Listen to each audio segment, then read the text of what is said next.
What's going on, guys? Coach Joe here, and finally going to do the Q&A. So this is the wintertime Q&A. So thank you to everybody who dropped questions in the last video. I'm gonna go through as many as I can, and hopefully I'll answer your question now. So let's just get on into it. All right, so the first question, kicking it off with a good one, is from my man Randy, who comments all the time. Thank you so much, Randy, for commenting on my videos. It means a lot.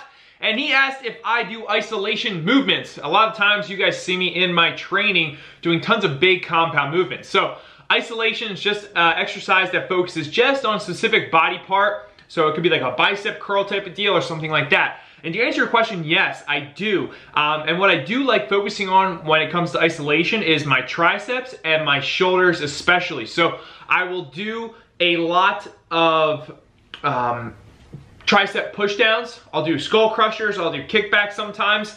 And when it comes to shoulders, because I had a huge neglect in building my rear delts, and that has been something that's really helped with my pressing and even in like snatching, for example, for stability. So I like doing bent over rear delt flies or side raises.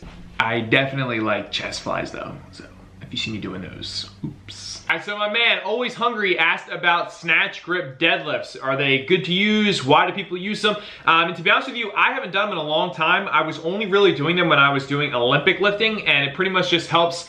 If you can do heavy snatch grip deadlifts, when you go for a max snatch, which isn't gonna be as heavy as your snatch grip deadlift, it's gonna feel a lot lighter. You know, that's kind of the mentality I had behind it. Also, I will say snatch grip deadlifts, I think I feel it way more in my upper back, my lats, and my trap area because I'm extended and holding something far out. So you're gonna feel a little bit different. It's almost like holding like a, you know, 2 5-pound dumbbells out like this, okay, rather than at your sides. So you're gonna feel some different muscles working. But if you're not really a weightlifter, it's fun to just throw them in just for, you know, different training variation. But other than that, I mean, they're not doing anything crazy that you're missing out on. So Peter had asked, how often does he need to train to get better at Olympic lifting? Now, I'll say that some is always better than none, okay? So if you're looking to just keep whatever you have in the Olympic lifts or just get a little bit better with your technique, 1 to 2 times a week is fine, okay? That's just enough to get the work in to slowly increase over time. Now, if you want to be competitive in Olympic weightlifting, 3 days minimal, okay? 5-6 days maximum is how many days you're gonna have to be training, and those sessions can be pretty vigorous and draining at times. I'm just giving you a heads up on that. All right, guys, so Austin Shiner had asked, do I have some sort of, you know, mobility or recovery program that I do? And to be honest with you, I'm not the best at recovery. I'm trying to get better at it. So what I have done, I've talked about in videos before, is I do a hour-long massage 1 time a month. I sign up for a program for that. I get active release therapy, or ART, once a week on any areas I'm having problems with, and that's with a therapist. And then usually what I try to do, and I need to keep getting better at this, is implement like 15 minutes pre or post, you know, training, just to kind of work out any kinks and try to just take the time to get rid of stuff. But I would say those are primarily the big things that I do. I remember years ago when I was playing football, I did tons of ice baths and they were amazing. However, I just haven't done them lately, and I'm lazy, and this is awkward now, so thanks. Zach Oswald had asked what my profession was, and I commented being funny, saying that I was a professional trash truck driver, and he asked me if I needed my CDL, and I think he was serious. I was just kidding.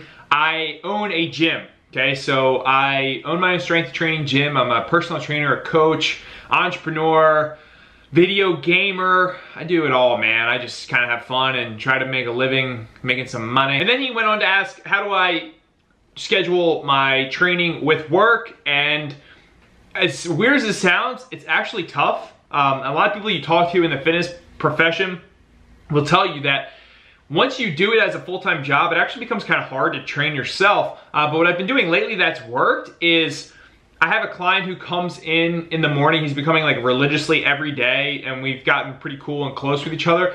And what I've just said to him is, I'm like, hey man, you know, because essentially it's personal training every single day, and we're kind of following a similar program. So I just asked him if I could start training with him, and I actually like it. I think he likes it because it's nice to have somebody, like a training partner. Same thing for me. You know, it's a little bit more relaxed in the sense that I'm always not like, do your reps, do your reps. And yeah, that's what I've been doing, and it's been working pretty well. So that is how I do it, man. I get it in, I get it done, I make it a priority, and I make it happen. Austin asked, how strong do you need to be to compete in strongman? Now, I always tell people, listen, like, you should just do it no matter what. Like, don't focus on the numbers. Now, if you want to be competitive, that's a different story, but I would say if you're going into a competition and you have around a 250 plus bench, right, an over 405 pound deadlift, your strict press is somewhere around 200 pounds, I would say your deadlift or your squat is going to be, 405 plus, you're going to do all right, okay? You may zero an event, but I can guarantee you, you're not going to zero an event as well. And there's novice category too, so if you're just starting, you can hop in that. That's for first timers only, and it's just a great experience. Do it for the experience because everyone's just encouraging. It's such an awesome community, and I just encourage you to do it. Now, the last question from Raw Dog. Raw Dog.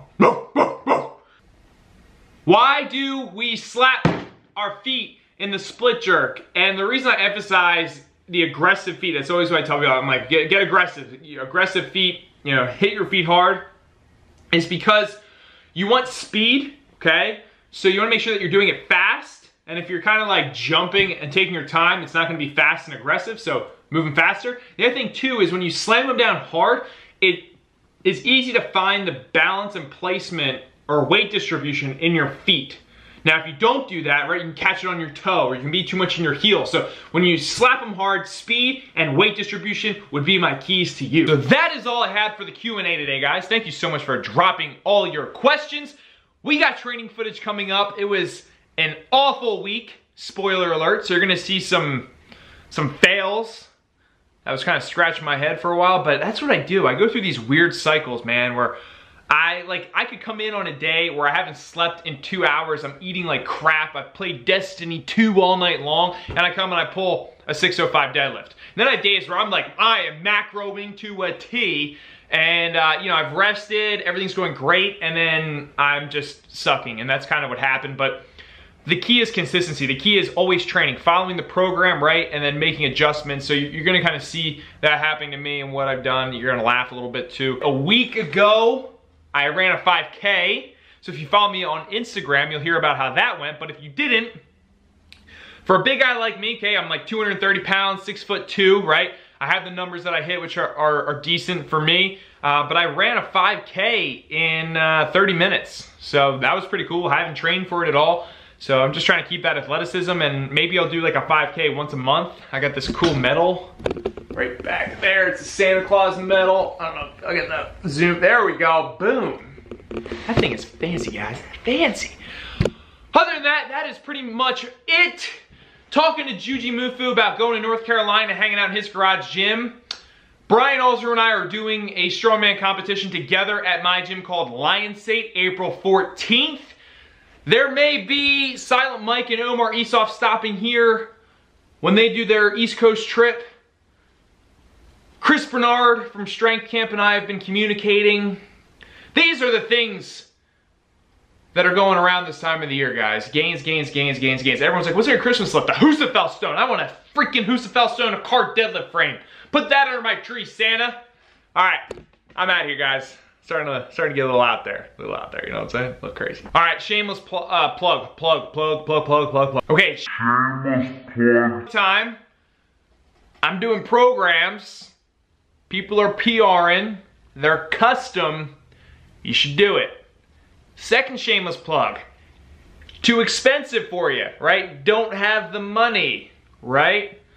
Cheaper, yet very high value online coaching team, mobile app platform, 5 different program styles, great 24/7 access to coaching, me as your coach, video analysis, the whole deal. It's amazing, right? The reason I'm telling you guys about this isn't really to sell you, but it is to sell you because it's blowing my mind how great of a time people are having, and they're PRing. It's cool. Like, I didn't think doing something online, to be honest with you, could get that personal, but we're just starting such a really awesome team. People come here and train whenever they're in the area. You know, we get pictures, we slay weights. You get one of these awesome black Iron Lions team wristbands. But I would love to have you guys, or just, send me an inquiry and I'll literally just give you like a sample of what we do, and then you can just see if it's something you're into. But yet again, if not, totally fine. but I want to try to just spread my message out there the best I can. I love you guys, and I'm just trying to do what I love and help, like I said, as many people as possible. All right, now I'm going.